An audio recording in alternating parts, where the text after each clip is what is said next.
aromatic. Wow! Nano kabalen, kumusta kayo po? My name is Louie and welcome to Where in Pampanga, where we help businesses promote their products to our Where in Pampanga community.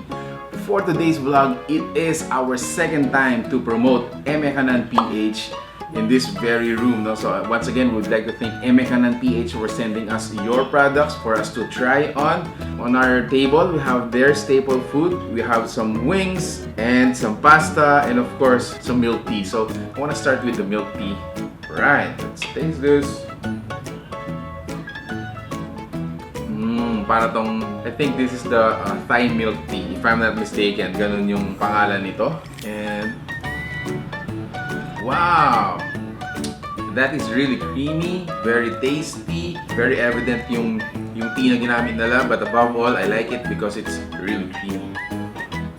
Alright, so for the pasta, they sent us two of their flavors. Meron tayong pesto and then the other one is the spaghetti. Now, for the chicken wings naman, they sent us four of their flavors, namely the original buffalo. We have honey sriracha, soy garlic, garlic butter, and the pesto. So, pesto chicken plus, pesto pasta. Partners in crime. So, I wanna taste first yung kanilang pesto pasta. Check that out, guys. Yung pesto natin, it is so aromatic. Again, if you are just with me, guys, this is so heavenly in smell. Ganyan. Oh wow, this is it. Let's taste it.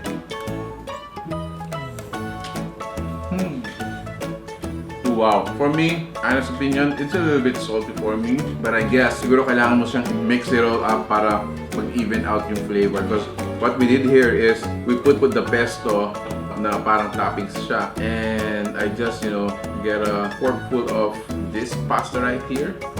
So siguro naparami yung pesto. But nonetheless, wow, that is so, how do I say it? Parang ang daming herbs and spices na nalalasahan ko dito.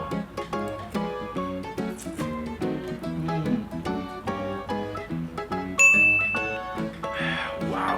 And to be honest, guys, nung nilipat namin yung mga chicken sa mga plates, medyo nakalimutan ko yung mga pangalan nila. So we're gonna figure it out kung ano yung mga flavors na nakaserve. So I think this is, based on my observation, this is a pesto, no? Because you have yung parang may mga dahon-dahon yung natin, yung chicken wings natin.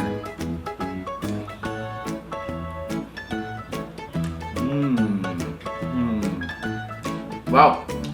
So, our guess is correct. It's actually pesto flavored chicken wings. Good job. Now, again, basing on the appearance, this serving light right here, I think is the original buffalo. I think this is the original buffalo. Let's taste it.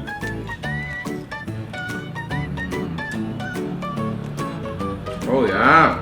So it's spicy, doesn't have any, parang complicated flavor. Very straightforward, buffalo spicy.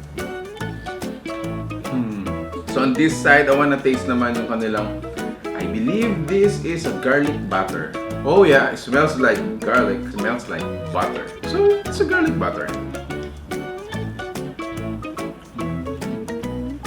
Wow, ang sarap. So punong-puno siya ng butter. Garlic is hindi tinipid. Ayan, makakarami ka talaga.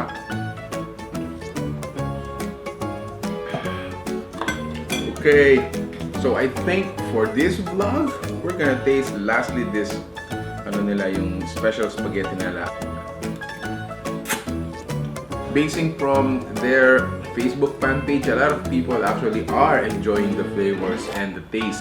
So what I also like about EME KANAN PH is they have an advocacy. So each time, whenever they reach their quota, a portion of their profit goes to a chosen charity. So what a way to, give back to the community. So sabi nga nila, the more you give, the more you receive. So Good thing, I believe EME KANAN PH is being blessed with a lot of customers. Guys, if you like the food you saw in this video, please give it a thumbs up, share it with your friends. Make sure to check out their fan page, EME KANAN PH. They also have lots of promos going on every month, so make sure to check them out. Follow them, give them a like para po updated tayo dun sa mga, updates nila and promos. Who knows, you might win another giveaway. There you have it, guys. Thank you so much for watching. We're in Pampanga. Until our next video, I hope to see you there.